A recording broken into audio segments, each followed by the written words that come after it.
नमस्कार बच्चों, आज हम मुगल साम्राज्य के दूसरे महत्वपूर्ण शासक के बारे में चर्चा करेंगे और यहाँ से आपकी परीक्षाओं में कई सवाल भी पूछे आते हैं। मेरा फोकस वहीं पर होगा कि जहाँ से क्वेश्चन पुट अप होते हैं। बाकी अगर देखा जाए तो पूरे मुगल साम्राज्य में प्रारंभिक जो शासनकाल था 1526 ईस्वी से और 1707 ईस्वी तक छः महत्वपूर्ण बादशाह हुए।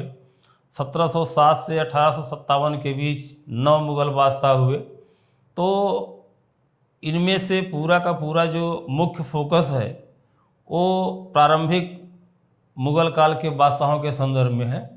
तो इसके पहले की वीडियो में हमने मुग़ल वंश के संस्थापक जहीरुद्दीन मोहम्मद बाबर और उसके पुत्र हुमायूं की चर्चा की थी। हालांकि इनका कार्यकाल थोड़े समय का रहा है, लेकिन इतना ज़रूर है कि इन्होंने भारत में मुग़लों की नींव की आधारशिला जरूर रखी थी, लेकिन मुग़लों को मजबूती नहीं प्रदान हो पाई थी। उसके पीछे कारण था कि भारत का जो शासक वर्ग था, जिनको पराजित करके मुग़लों ने भारत में मुग़ल वंश की स्थापना की, उनकी जड़ें अभी भी भारत में जमी हुई थी। ऐसी स्थिति में हुमायूं की मृत्यु के बाद जब उसका पुत्र अकबर मुग़ल बादशाह के रूप में आता है, तब उसने जो है एक नया प्रयोग करते हुए, एक दूरदर्शिता दिखाते हुए वह मुग़ल साम्राज्य की नींव को मजबूत करने का प्रयास करता है। तो आइए देखते हैं कि अकबर और इसके पहले के जो शासक थे इनमें क्या अंतर था। बाबर और हुमायूं क्यों मुग़लों को मजबूत स्थिति नहीं दे पाए, वह स्थिति जाकर के अकबर के शासनकाल में मिल पाई।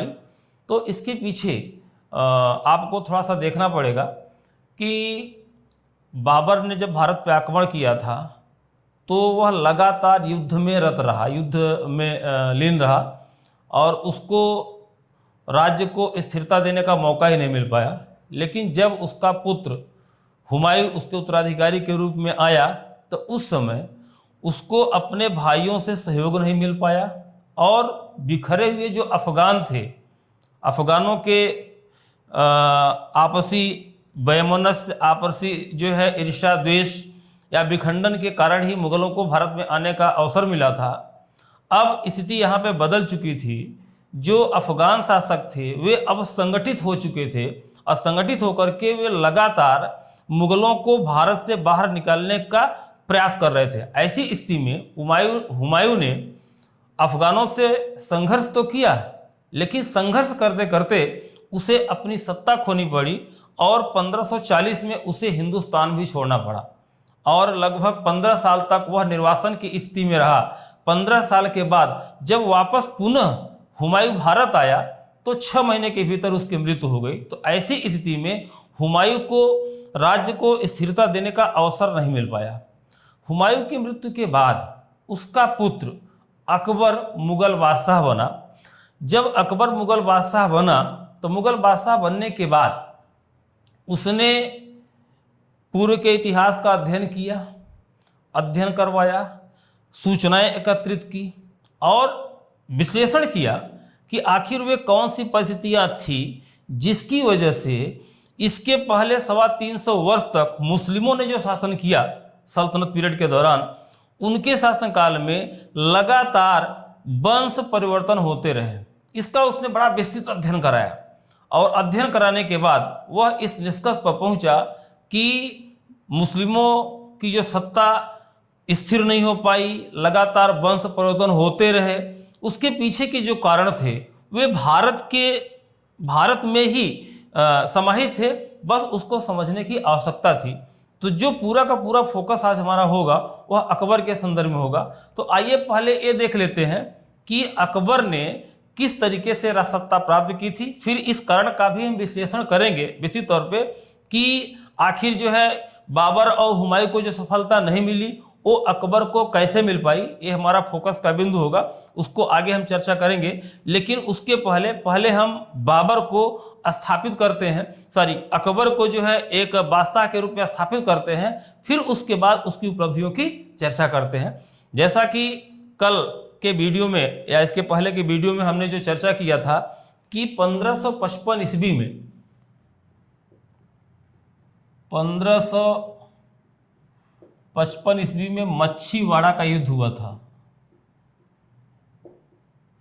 मच्छीवाड़ा का युद्ध हुआ था। इस युद्ध में हुमायूं ने, ये बहुत इंपॉर्टेंट क्वेश्चन इसलिए मैं इसको लिख रहा हूं, हुमायूं ने अफगान शासक सिकंदर सूर को पराजित किया। अफगान शासक सिकंदर सूर को पराजित किया और उसके बाद उसने दिल्ली पर अधिकार कर लिया और पुनः दिल्ली की सत्ता हथिया ली। उसको मैंने आपको बताया था कि 1556 ईस्वी में दीन पनाह पुस्तकालय की सीढ़ियों से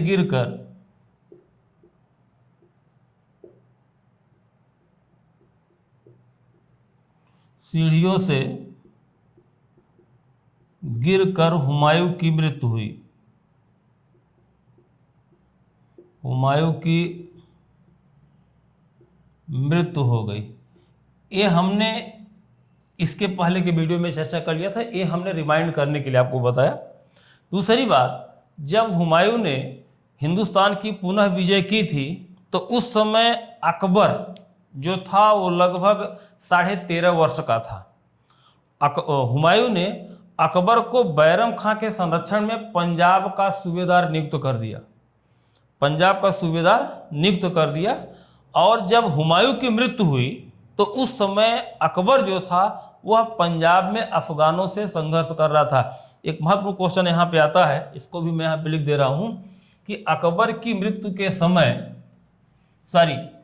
हुमायूं की मृत्यु के समय अकबर कहाँ पर था। इस क्वेश्चन को मैं लिख दे रहा हूँ। देखिए, हमारा फोकस ज़्यादातर क्वेश्चन ओरिएंटेड है भाई, क्योंकि जो इतिहास है इतना लेंदी है, इतना विस्तृत है। आप जो तैयारी करने के लिए अभी आए हैं, आपके पास समय इतना कम है। अगर हम लेंदी इतिहास को लेकर के चलेंगे तो इन्फॉर्मेशन तो बहुत सारी मिलेगी, लेकिन उसमें क्वेश्चन आपको नहीं मिल पाएगा। इसलिए हम उन चीज़ों को बहुत समराइज करके to the point question oriented लेकर के चलते हैं, जो क्वेश्चंस बनते हैं। क्योंकि ये भी क्वेश्चन बनता है कि हुमायूं की मृत्यु के समय अकबर कहाँ पर स्थित था। ये अगला क्वेश्चन है, हुमायूं की मृत्यु के समय अकबर पंजाब में बैरम खां के साथ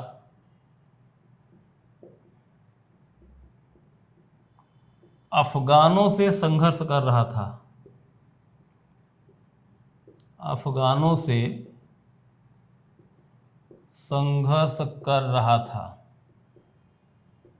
ये बहुत इंपॉर्टेंट पॉइंट है, इसलिए हमने इसको बोला और इसको यहाँ पे लिख भी दिया। आपको ध्यान देना पड़ेगा। क्वेश्चन पूछा आता है कि हुमायूं की जब मृत्यु हुई तो उस समय जो है अकबर कहाँ पर था, तो पंजाब में था। तो अकबर की मृत्यु हो गई। जैसे ही अकबर की मृत्यु का समाचार बैरम खां को मिला तो बैरम खां अकबर को लेकर के वह दिल्ली की ओर बढ़ा। और दिल्ली आने के पहले बैरम खां ने अकबर का पंजाब के काला नौर नामक स्थान पर उसका राज्याभिषेक करा दिया। तो ये भी क्वेश्चन आता है, तो इसको भी लिख लीजिए। बैरम खां ने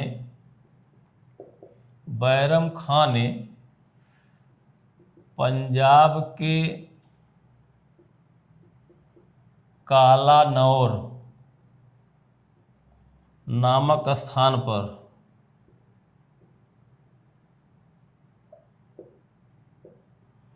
अकबर का राज्याभिषेक करा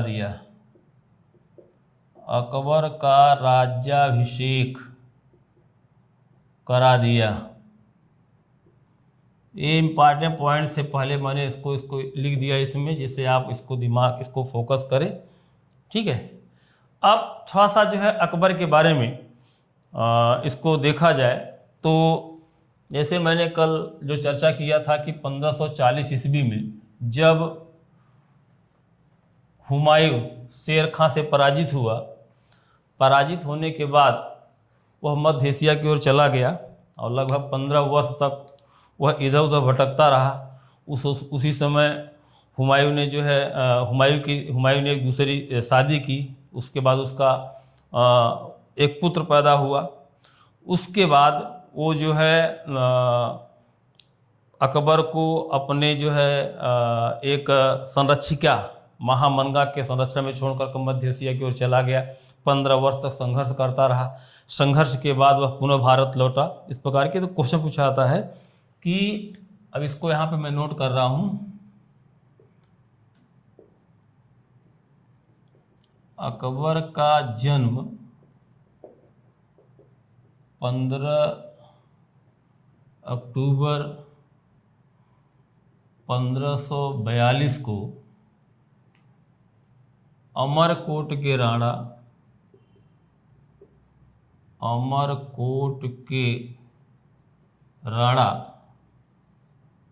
बीरसाल के महल में हुआ।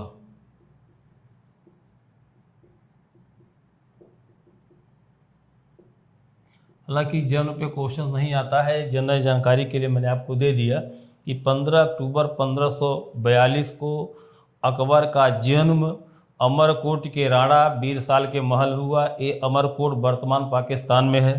जब अकबर का जन्म हो गया तो अकबर के जन्म को सेलिब्रेट करने के लिए उसमें हुमायूं के पास कुछ भी नहीं था। तो उसने उसके पास एक जो है कस्तूरी थी। उसने उस एक कमरे में जो है अपने समर्थकों के बीच एक कस्तूरी को काटा और उसने बहुत ही इमोशनल भावनात्मक शब्दों में जो है लोगों को संबोधित किया कि जिस तरीके से इस पूरे कमरे में जो कस्तूरी की जो खुशबू महक रही है, उसी तरीके से एक दिन हमारे पुत्र का जो यश है वो पूरे विश्व में जो है फैलेगा। वो इसके वर्ड थे। उसके बाद जो है अकबर मध्य एशिया की ओर चला गया। 15 वर्ष के लंबे संघर्ष के बाद जब वो भारत लौटा तो भारत लौटते समय अकबर की जो उम्र थी वो 13.5 साल हो चुकी थी और 13.5 साल की अवस्था में ही उसने अकबर को पंजाब का सूबेदार नियुक्त किया और बैरम खां को उसका संरक्षण नियुक्त कर दिया। तो जो क्वेश्चंस बनते हैं उसको हमने इस तरीके से ब्रीफ करके आपको बताया कि कम समय में, चूंकि देखिए जब इन विषयों को विस्तृत चर्चा करें तो इसका एक लेक्चर होता है। अगर लेक्चर ही देना शुरू करें तो कम से कम पता चला कि घंटे 2 घंटे का लेक्चर ही हो गया। जानकारी तो उसमें बहुत सारी आपको मिली, बट उसमें आपको क्वेश्चन कोई नहीं मिल पाया। समस्या आती है, अभी आप न्यू कॉमर्स हैं, आपको इतिहास की भी समझ नहीं है। ऐसी स्थिति में जब तक आपकी समझ विकसित नहीं है, अगर आपको टू द पॉइंट चीज़ें दी जाए तो आप उसको तो याद कर सकते हो, लेकिन समझ विकसित न हो पाने के कारण समस्या आती है कि बहुत सारे कंटेंट में बहुत सारा कंटेंट आपने पढ़े, उसमें क्वेश्चन नहीं निकला। तो आपको लगता भी है कि इतना विस्तृत को पढ़ाया गया है, कोई क्वेश्चन नहीं आ रहा है। तो हमको इन सब चीज़ों का भी ध्यान देना पड़ता है कि जैसे जब आप पढ़ें और आप जो है प्रीवियस ईयर के क्वेश्चन पेपर उठा करके देखें तो आपको लगे कि जो आपको पढ़ाया गया है, जो कंटेंट आपको प्रोवाइड किया गया, उसमें से क्वेश्चन भी मिल रहे हैं। अगर आपने कई वीडियोज पढ़ लिए, पता चला कि मुगलों पर हमने 10 वीडियो बना दिया, सब मुगल बादशाहों पे अलग अलग वीडियो बना दिया, आपको प्रोवाइड भी कर दिए, आपने उसको पढ़ भी लिया, लेकिन समस्या क्या आई, कितना पढ़ने के बाद पता चला कि आपका 1-2 क्वेश्चन टच कर रहा है। तो ऐसी स्थिति में आपके मन में कहीं ना कहीं एक नकारात्मकता आती है कि इतना पढ़ने के बाद एक क्वेश्चन था तो इतना पढ़ने की जरूरत क्या थी। ठीक है ना। तो इन सब चीज़ों को भी हमको ध्यान देना पड़ता है कि हम आप तक वह चीज़ें प्रोवाइड करें, हम आप तक वो चीज़ें पहुंचा पाएं जिसमें आपके क्वेश्चन टच होते चले जाएं। ठीक है। तो यहाँ पर हमें देखते हैं कि जैसे पहले मैंने चर्चा भी किया था कि अकबर जो है जब मुगल बादशाह बना, मुगल बादशाह बनने के बाद उसने जो है किस तरीके का राजनीतिक विश्लेषण किया और उसके बाद उसने मुगल साम्राज्य को एक मजबूत आधारशिला दे दी।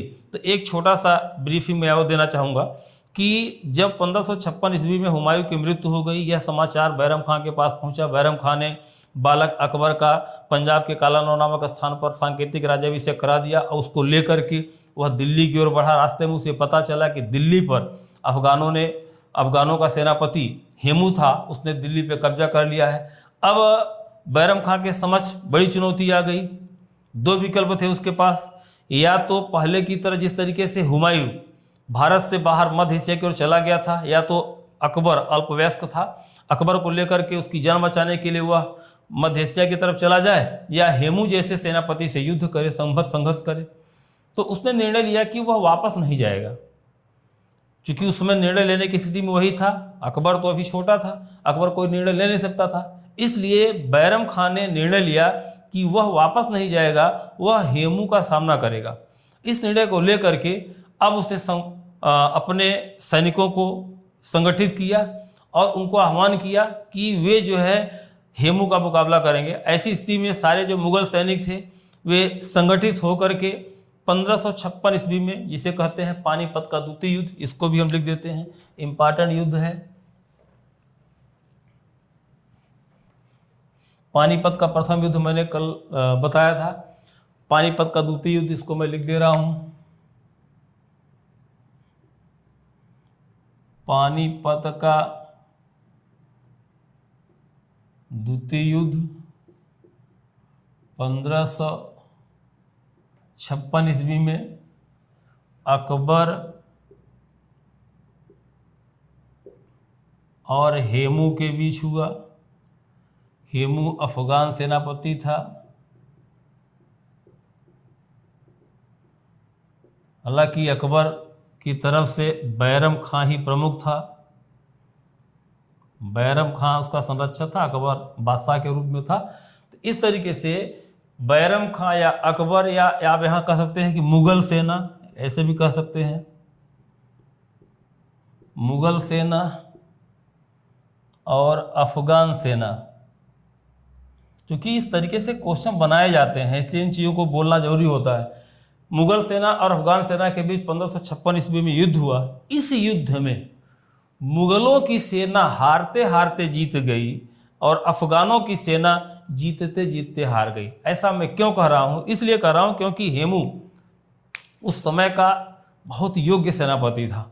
अपने जीवन में जितने युद्ध लड़ा, करीब कहा था कि उसने 23 लड़ाइयाँ लड़ी थी, उसमें से 21 में उसे जो है विजय प्राप्त हुई थी।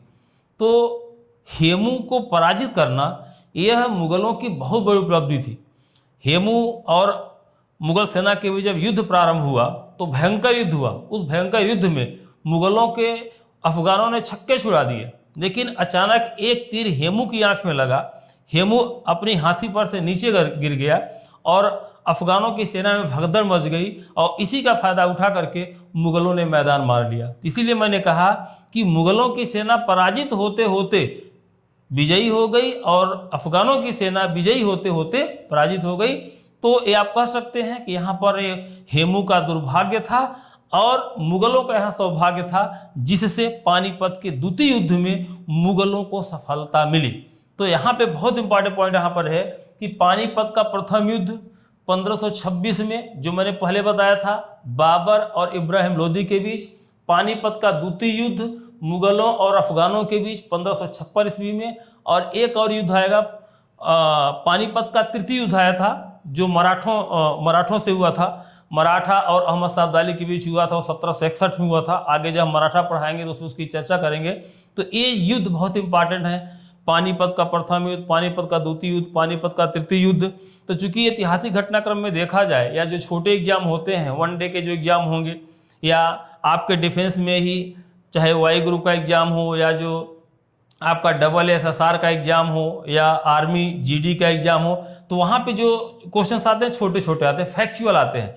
लेकिन आपके NDA के एग्जाम में, CDS के एग्जाम में, AF कैट के एग्जाम में क्वेश्चन छोटे नहीं आते, वो कॉन्सेप्ट बेस्ड आते हैं। पूरा का पूरा कॉन्सेप्ट बना करके उसके नीचे 4 ऑप्शन दिए रहते हैं। अब उसमें से पढ़ करके आपको उसमें से आंसर निकालना होता है। तो ध्यान ये देना है कि पढ़ते समय, क्योंकि आपको एग्जाम देना है, तो एग्जाम में आपके सामने जो कॉन्सेप्चुअल एग्जाम का भी कॉन्सेप्ट आता है, आपको फैक्चुअल एग्जाम भी देने हैं। तो आप उन सारी चीज़ों को ध्यान से लेकर के चलिए, और ऐसी स्थिति में आप जो है उन कंटेंट को इस तरीके से प्रिपेयर करिए, अपने दिमाग में, माइंडसेट में उसको सेट करिए कि क्वेश्चन जिस भी नेचर में आए उसके अकॉर्डिंग आप अपना आंसर तैयार कर लें। तो इसलिए मैंने इन सारी चीज़ों को बताया कि पानीपत का प्रथम, द्वितीय, तृतीय युद्ध कैसे कैसे हुआ। अब पानीपत के द्वितीय युद्ध के बाद जब मुगलों ने अफगानों को अंतिम रूप से पराजित कर दिया, अब इसके बाद अकबर का दिल्ली में विधिवत राज्याभिषेक कराया गया और अकबर ने जलालुद्दीन मोहम्मद बादशाह अकबर की उपाधि धारण की। मुगल बादशाह बनने के बाद अकबर, फिर वही उसी बात पे मैं वापस आ रहा हूँ कि अकबर को सफलता क्यों मिली, उसने कौन सी रणनीति अपनाई, तो उस पर अब हम चर्चा करने जा रहे हैं। मुगल बादशाह बनने के बाद अकबर ने अपने पीछे के इतिहास का राजनीतिक विश्लेषण कराया और विश्लेषण करने के बाद इस निष्कर्ष पर पहुंचा कि पूर्ववर्ती जो सुल्तान थे जिन्होंने लगभग 350 साल तक भारत पर शासन किया था, उनके शासनकाल में लगातार वंश परिवर्तन क्यों हुए। तो उसने ये देखा कि इसके पहले भारत में राजपूतों की सत्ता थी।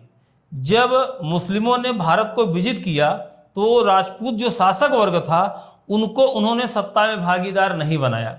जब भारत के मूल शासक जो थे वो सत्ता में जब भागीदार नहीं बन पाए तो उन्होंने शासकों के लिए सदैव चुनौतियां प्रस्तुत की और मौका पाते ही सत्ता के विरुद्ध विद्रोह भी किया।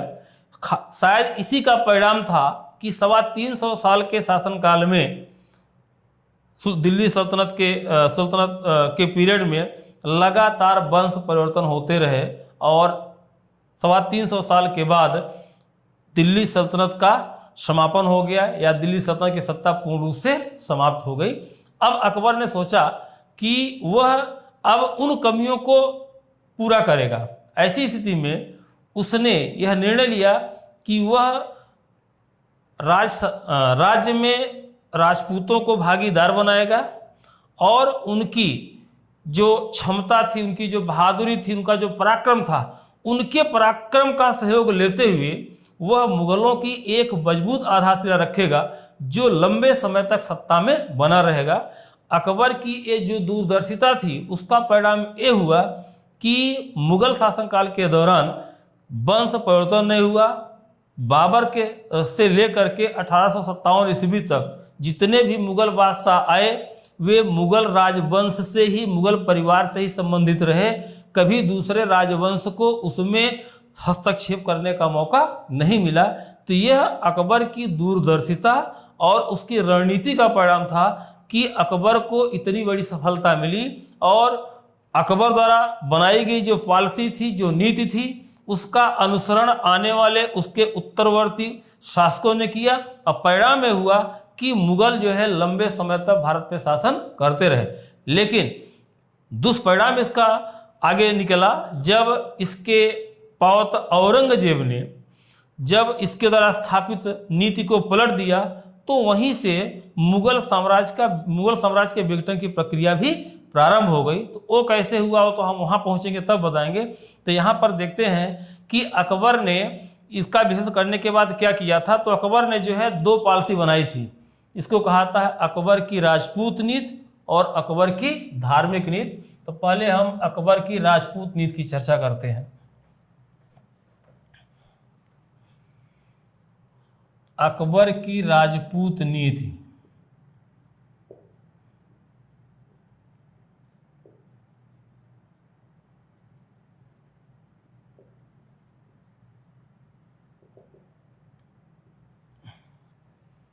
से कहते हैं राजपूत पॉलिसी ऑफ अकबर। मुगल बादशाह बनने के बाद अकबर ने अपने राजपूत नीति की घोषणा की। अपनी इस नीति के तहत अकबर ने यह घोषणा करवाई कि जो राजपूत शासक अकबर की अधीनता को स्वीकार करेगा उसे मुगल दरबार में महत्वपूर्ण पद दिया जाएगा, उसकी जो वतन जागीर है उसे वापस कर दी जाएगी, उसे अपने धर्म पालन की पूर्ण स्वतंत्रता होगी और जो राजपूत शासक अकबर की अधीनता को स्वीकार नहीं करेगा, जो राजपूत शासक अकबर की अधीनता को स्वीकार नहीं करेगा उसके विरुद्ध सैन्य कार्रवाई की जाएगी। अकबर ने जब यह घोषणा करवाई तो इसके 2 मायने थे। इसको ध्यान से समझने की जरूरत है। इसके यहाँ पे 2 मायने निकल के आते हैं। पहली, अकबर ने राजपूतों की तरफ मित्रता का हाथ बढ़ाया और दूसरा, उसने राजपूतों को चुनौती भी दी।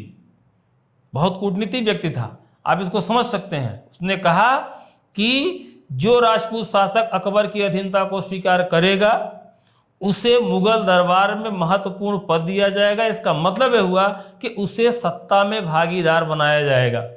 उसकी जो वतन जागीर है, जहां का वह शासक है, उस पर उसका पूर्ण अधिकार बना रहेगा।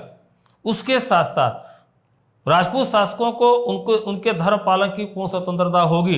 इसके पहले के शासन काल में जो मुस्लिम शासक थे, उन्होंने भारतीय शासकों को अपने धर्म पालन की स्वतंत्रता नहीं दी थी, बल्कि लगातार उनका प्रयास रहता था कि जो पराजित वर्ग है, जो पराजित लोग हैं, पराजित शासक हैं, वे इस्लाम को स्वीकार करें।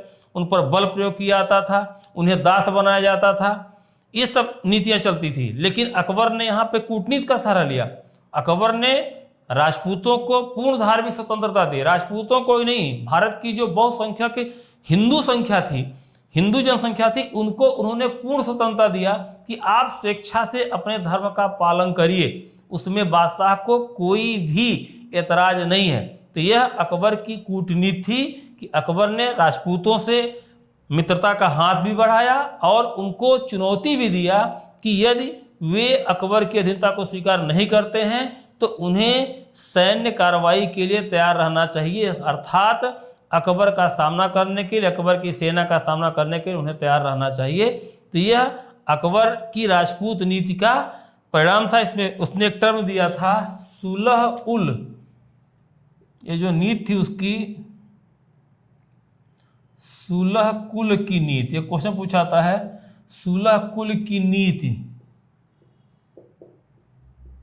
किस मुगल बादशाह ने जारी की थी? इसमें इसका आपका आंसर हो जाएगा अकबर। सुलह कुल की नीति के अंतर्गत यही था कि जो मुस्लिम शासक हैं वे हिंदू शासकों के साथ मित्रता करें, उनके साथ मेल मिलाप करें, उन्हें धार्मिक स्वतंत्रता दें और वे दोनों मिल करके राज्य को संचालित करें, सत्ता में भागीदार बने और राज्य को विकास की तरफ ले जाएं।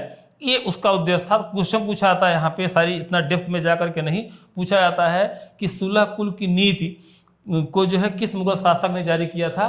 तो ये था अकबर की जो राजपूत नीति थी, उसके अंतर्गत सुलह कुल की नीति का पालन किया गया। तो ये अकबर की राजपूत नीति थी। अब जिन राजपूत शासकों ने अकबर की अधीनता को स्वीकार नहीं किया, उनके विरुद्ध अकबर ने सैन्य कार्रवाई भी की। तो जो इसकी राजपूत नीति थी, इस राजपूत नीति का सर्वप्रथम जो पालन किया था वो आमेर के शासक, आमेर का शासक राजा भारमल, राजा भारमल ने, आमेर का शासक राजा, आमेर मतलब आज वर्तमान का जयपुर है, आमेर के शासक राजा भारमल ने अकबर की अधीनता को स्वीकार किया और अधीनता ही स्वीकार नहीं किया, उसने अपनी पुत्री, जिसको आप कहते हैं जोधाबाई, मतलब जोधा का विवाह अकबर के साथ कर दिया। एक्चुअल में जोधा का जो नाम था वो था हर्षाबाई। जोधपुर में उसका ननिहाल था, इसलिए उसे जोधाबाई कहते थे। आप देख रहे हैं कि आमेर है, आमेर की राजकुमारी थी और यहाँ पे जोधाबाई लिखा हुआ है। तो जोधाबाई का मतलब आपने मूवी देखी होगी अकबर और जोधा, तो वही जोधा है। और आगे आप देखेंगे सलीम की पत्नी को भी जोधा कहा जाता था। ठीक है, तो जोधाबाई उसकी उपाधि थी, एक्चुअल में इसका नाम हरखाबाई था और अकबर ने उसे उपाधि दिया था मरियम उज्जमानी। मरियम उज्जमानी की उपाधि अकबर ने उसे दिया था। किसको? जोधाबाई को। तो इस प्रकार से अकबर ने जो है राजपूतों ने अकबर की अधीनता को स्वीकार किया और उसके बाद उसने जो है उसके साथ वैवाहिक संबंध स्थापित करके उन्हें सत्ता में भागीदार बना लिया। अब जब भारमल ने अकबर की अधीनता को स्वीकार किया तो इसके बाद अन्य जो मुगल शासक थे, अन्य जो भारत के राजपूत शासक थे, उन सब में जैसे जोधपुर, बीकानेर, मारवाड़ के शासकों ने भी अकबर की अधीनता को स्वीकार किया और उसके साथ वैवाहिक संबंध स्थापित किया। इस तरीके से अकबर को अगर देखा जाए तो अकबर की जो राजपूत नीति थी वह सक्सेसफुल रही। लेकिन जिन लोगों ने अकबर की अधीनता को स्वीकार नहीं किया उनके विरुद्ध अकबर ने सैन्य कार्रवाई की। इस क्रम में मालवा के शासक के ऊपर, मालवा पर इसने आक्रमण किया था। बीकानेर पर इसने आक्रमण किया था, या उसने मेवाड़ क्षेत्र पर आक्रमण किया था। मेवाड़ का जो युद्ध है बहुत फेमस है, हल्दी घाटी का युद्ध। आपको पता होगा कि 1576 ईस्वी में अकबर ने मेवाड़ पर आक्रमण किया। मेवाड़ पर आक्रमण किया और उस समय मेवाड़ का शासक था महाराणा प्रताप। बहुत फेमस है महाराणा प्रताप। महाराणा प्रताप और अकबर के बीच 1576 ईस्वी में हल्दी घाटी का युद्ध हुआ और इस युद्ध का कोई परिणाम नहीं निकल पाया। मुगलों और मेवाड़ों के बीच भयंकर युद्ध हुआ और इस युद्ध में मुगल शासकों ने मेवाड़ के राजपूत शासकों ने मुगलों के छक्के छुड़ा दिए। इस युद्ध का कोई निष्कर्ष नहीं निकल पाया। अंततोगत्वा मजबूर होकर के अकबर को अपनी सेना वापस लेकर के आना पड़ा और यह युद्ध अविजित रह गया। और इसके बाद अकबर को मौका ही नहीं मिला कि वह जो है मेवाड़ पर आक्रमण करे। अकबर ने अपने शासनकाल के दौरान संपूर्ण उत्तर भारत को विजित करके मुगल साम्राज्य में ले लिया था। सिर्फ इकलौता एक राज्य मेवाड़ था जिस पर मुगल अपनी सत्ता स्थापित नहीं कर पाए थे। और मुगलों को आगे चल करके जहांगीर के शासनकाल में मेवाड़ को जहांगीर के शासनकाल में उसका जो है मुगल साम्राज्य का अंग बनाया गया। तो ये कैसे हुआ था इसको हम आगे की वीडियो में चर्चा करेंगे। अब आगे हम देखते हैं कि अकबर की जो धार्मिक नीति थी वो कितनी थी। तो अकबर की राजपूत नीति के बाद उसकी दूसरी महत्वपूर्ण नीति थी अकबर की धार्मिक नीति।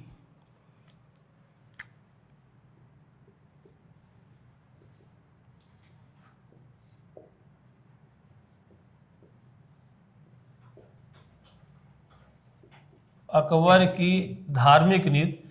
अकबर की धार्मिक नीति के अंतर्गत जो महत्वपूर्ण अकबर के द्वारा लिया गया था उसमें यह था कि उसने जैसे राजपूतों को अपनी तरफ मिलाया तो उन्हें धार्मिक स्वतंत्रता दी।